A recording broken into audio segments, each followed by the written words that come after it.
Hello guys, welcome back to Tekton Zoo. I'm ZSH Plays. Thank you so much for joining me as always.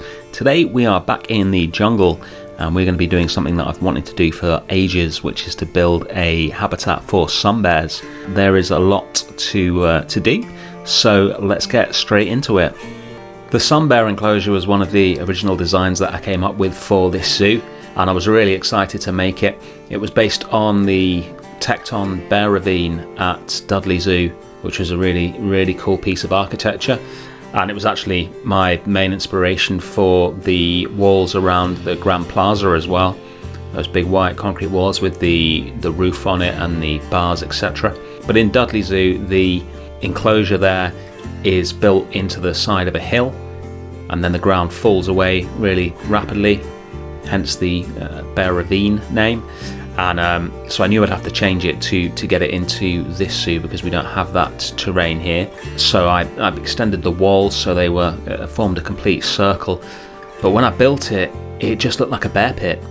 And I hate bear pits. They are like the most horrific enclosures for bears. Bears are so intelligent, and possibly because they're not social like most intelligent animals are pretty social, you know, dolphins, chimps, humans, etc. And bears are kind of solitary, and I possibly for that reason they're incredibly hard to keep in zoos. They tend to go insane, and I don't mean like angry. I mean as in they become psychotic and they spend their lives pacing just 1 meter of their enclosure back and forth 24 hours a day, or they bash their own heads in on the walls.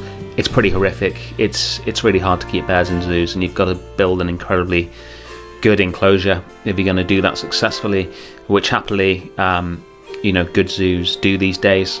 London Zoo's a good example. They used to keep I don't know, like 6 species of bear on Bear Mountain, as it was called, and these days they have none. That's how hard it is to keep them. And just bear pits, they're not good. They're really bad. So I just couldn't bring myself to put it in there. So I had to come up with a completely new design. Dudley Zoo doesn't have bears in the bear ravine now either, I should point out. So what I decided to go with is, rather than building a massive Tekton style enclosure, I'd build a more naturalistic enclosure and then use the Modernist elements to make towers inside the enclosure for the bears to climb, which will act like giant fake trees and bring the bears up to the eye level of the guests, which is why I've shrunk or lowered rather the terrain in the enclosure. And we're putting some anti-climb barriers on. Some bears are arboreal, so they spend most of their time up in the trees, so they need a lot of climbing enrichment. And the whole idea for this enclosure is just to make it a sort of you know, bear paradise. It should be really big, full of enrichment. So I'm lowering the fences here so that when the guests stand where the angry archer is stood at the moment, their view is pretty much unrestricted. If you're an adult, your view will be completely unrestricted. If you're a kid, you've got these little peepholes in between the new mesh pieces that you can see through. I'm so pleased we've finally got the mesh pieces in the game. I really wish we'd had these when I did London Zoo 1985, because I had to make so many sort of kind of janky fake mesh enclosures, because that zoo is full of aviaries, still is today. If we ever get birds, which I would be very excited about, then I will go back and redo pretty much half of London Zoo. Anyway, back to this zoo. These are the climbing platforms that I spoke about. These are based on the Tekton architecture that we always use in this zoo. If you don't know who I'm talking about, if you check out episode 1, I go into quite a lot of detail as to who they were, what they did, and why I like their design so much. But basically the whole concept of this zoo is to update their aesthetic to the modern day so that it is good for animals. So we've got 3 towers here, and I'm going to put some bridges, logs, etc. between them. The idea being that the bears will spend most of their time up in here rather than on the ground. So all, or pretty much all of their enrichment items, their food, etc. is up here. so they can live as natural a life as possible up in the trees. We'll get into it a bit more later, but trying to get the climbing working for this enclosure was an absolute nightmare. It took so long.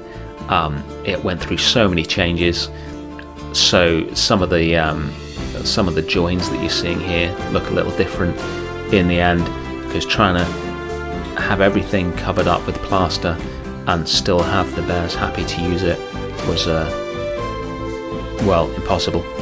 Or it was impossible for me anyway. Better builders than me may be able to have been or may have been able to make it work, but I couldn't really. But the main bones of the enclosure are definitely the same now. This is the rear access where the bears get up to here. This is purposefully at the back, so you don't really notice it from the front. You'll just see the bears happily wandering about on these white concrete platforms. The stands here were originally orange, as you can see, but I switched that out for white because it was just a bit too in your face, really. And then we just copy it across to the other two platforms. As you can see, it's a pretty big enclosure, and it's going to get bigger. The rock wall at the back that I built when we created the jungle a few episodes ago, a lot of that is going to get knocked down and replaced by the bears' winter shelter. These guys are pretty okay with coldish temperatures, but they're certainly not going to be happy in a British winter, so they need a big shelter, which we build in a bit. And I've put a concrete bottom in this pool, which I'm starting to try and do now to make it more realistic. A pool of this size, if you just sort of filled it with water and had the mud at the bottom, essentially the water would just evaporate, so you need a concrete bottom to keep the water in there, and it also makes it easier to clean. And then putting some rocks in around the side to cover up some of the concrete and just make it look nicer, look a bit more natural as well.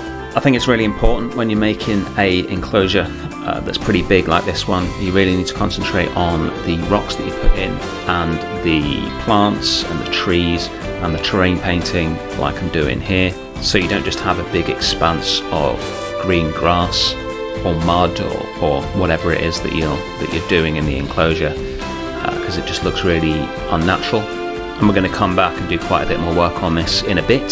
So now it's time to bring the bears in, make sure the enclosure is working okay. Can't foresee any problems there. Yeah, that's an hour of my life I am never going to get back. So you rejoin me about an hour later. Yeah, sorry, forgot to hit record. I was so annoyed with the climbing, so I missed a little bit of the building. You can see I've planted up the fake trees now, or the Tekton towers, as I've just decided to call them. And now we're moving on to some more planting and terrain work to start sitting the enclosure together and making it look natural. I've got a little area just here at the back where the bears are out of sight of the guests. They've got a little enrichment item there. They can just sort of go there and chill and be outside but still out of sight, as well as their massive winter house that they're going to have, which I'll be building in a second, and a bit of planting in this area in between the two habitats as well. And I'm putting in some structural supports for the bridges between the trees. You can see the concrete covers that they had are gone now, unfortunately. I just couldn't get them to work, and after an hour of language that is not suitable for a video of this nature, I just got rid of them, and it finally started to work. So it's just going to look natural now. Still looks pretty cool though. Put some of these Arctic pieces in as well to support them. Now, while I finish off the rest of the outside of the habitat before we move on to their winter quarters, I want to speak a bit about plans for the future in the zoo. I mentioned like last episode, and probably the episode before, that the entire zoo wasn't designed from the outset. It was mainly the forest and the jungle and the Grand Plaza. So I've done quite a bit of work on designing what the rest of the zoo is going to have in it now. So next to this jungle is going to be the Jungle Cafe. That is going to be a tower with the actual cafe at the top of it, so the guests have a panoramic view of the jungle, which I imagine is not going to be particularly easy to build, but it should be really cool when it's done. And then next to the jungle, opposite where Tekton Desert is going to be Tekton Coast, which which is going to be a mixed exhibit for grey seals and African penguins. I've also got plans for a Komodo dragon house, crocodiles, a nocturnal house, loads of other stuff. So there we go. That is the exterior pretty much done.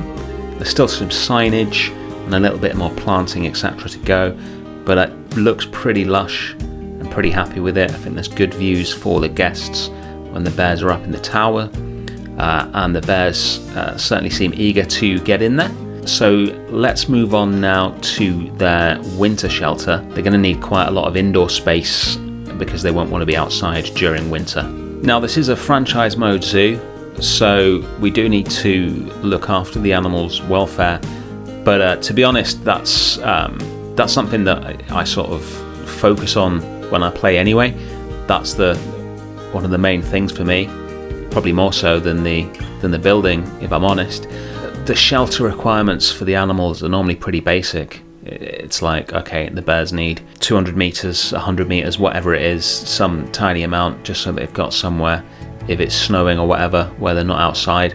But obviously in real life, depending on where the zoo is, it's not really enough. So this zoo being in England, in the north of England, it gets pretty cold in winter. It's not unusual for it to be below zero at times, and certainly in the sort of single figures to zero for a good few months a year. So for an animal like a sun bear, it's pretty sizable. It's a bear, it's quite tough, but it's certainly not going to be happy if it's -2 outside. So I don't want to just build, like a tiny little shelter just to meet the game's requirements to say the animals are happy and then put some heaters down. I love the way in Planet Zoo you can somehow magically heat outside areas with one small heater. I'm not really sure how that works, but I guess it makes the game easier to play. But yeah, these guys need a proper shelter because they're going to be spending quite a lot of time in it. So I'm making a really big design here, moving away from white concrete for once, with a big change of grey concrete. Just because I didn't want it to stand out. This is sort of hidden away at the back of their enclosure, so I don't want to make it out of bright white concrete. It's going to be really visually striking and distract from the rest of the enclosure, so I built it out of grey concrete so that it kind of hides away at the back. I'm putting a door in here, not a real door, but just a sort of implied door. In winter you would close this to keep the heat in, and you can see we've got the glass dome in so that there's a lot of light in here. There's also going to be some more windows in the back in a bit as well, and then just concentrating on loads of detail to try and bring this building to life. It's a very basic shape, it's just a lump of grey concrete really, and it's one of those things in real life you can build something like this and it works, because even just a lump of grey concrete, you're going to have all these different imperfections in the concrete, water stains, rougher areas. But in Planet Zoo, or any sort of building game really, I imagine, not that I've ever played any others, if you just build something out of one material and sit it there, then it looks quite unrealistic. So you can see here I put mud panels painted grey and lots of other things in there to bring some imperfections into the concrete. These bars on the side, I don't actually know what those little bars do, but I saw those in London Zoo, in the Lion House I think it was. So if you know what the vertical bars either side of the door are for on an animal house, please let me know in the comments and I'll be much obliged. But they kind of look cool and they're a detail, so I add those into a lot of buildings when I'm searching for detail. And then inside it needs to be full of enrichments, both actual in-game enrichment items and stuff like this, which is you sort of would have in real life, although it doesn't fulfill any function in the game. Because if the bears are going to be in here for a good few weeks at a time, then they really need to have something to do while they're in there, or they're going to go mad, like I mentioned at the start. So this is coming together nicely now. I've put a load more enrichment in and some more windows, and I think it looks pretty cool. Last thing to do is to add some finishing touches to the outside, and then that's the enclosure done. Now, we need a cool sign all the habitats in the zoo have a call sign, so this is what we're going to do here. Bit more tricky than usual because I'm putting it on the towers, which are obviously round, and there's no way to automatically wrap the text around a round shape, so just have to do it manually, adjusting each letter so it fits onto the tower nicely. I'm going to call this Sunbear Slopes. I don't think it's the best name that I've come up with. I like the alliteration, and I was struggling to think of anything else that began with S that would adequately describe this enclosure. So Sunbear Slopes it is. Just move that O up. I wasn't entirely happy with that, so we'll move that up in a second. And then just the final touch-ups when you look at it from the guest perspective. Areas of too much grass, and then putting a lot more detail onto the towers themselves. These are just tiny little things. I mean, you can barely see them, but just when you have something perfect, it never looks right. So I've put various things, including an umbrella, because I wanted this little hook on the end. So various things into these towers to just add detail and realism to it, try and make it look a bit more lived in, and then covering up some of the ivy because it's just in a straight line, and obviously you never get a straight line in nature, so I use bits of moss to cover up the joins, and I feel like you would get moss and things like that on these structures. They do decay over time, being made of concrete. I know that the zoos that still have these Tektons, because they're grey modernistic buildings and they can't be removed, I know they spend a lot of time and money maintaining these enclosures, despite the fact that most of them either have no animals or small, fairly unimpressive animals, because they're just too small for modern welfare. Obviously that is, as I mentioned earlier, the main focus of this zoo is to bring that aesthetic up to modern standards. That is the Sunbears. Stick around for the cinematics so you can see the enclosure in action.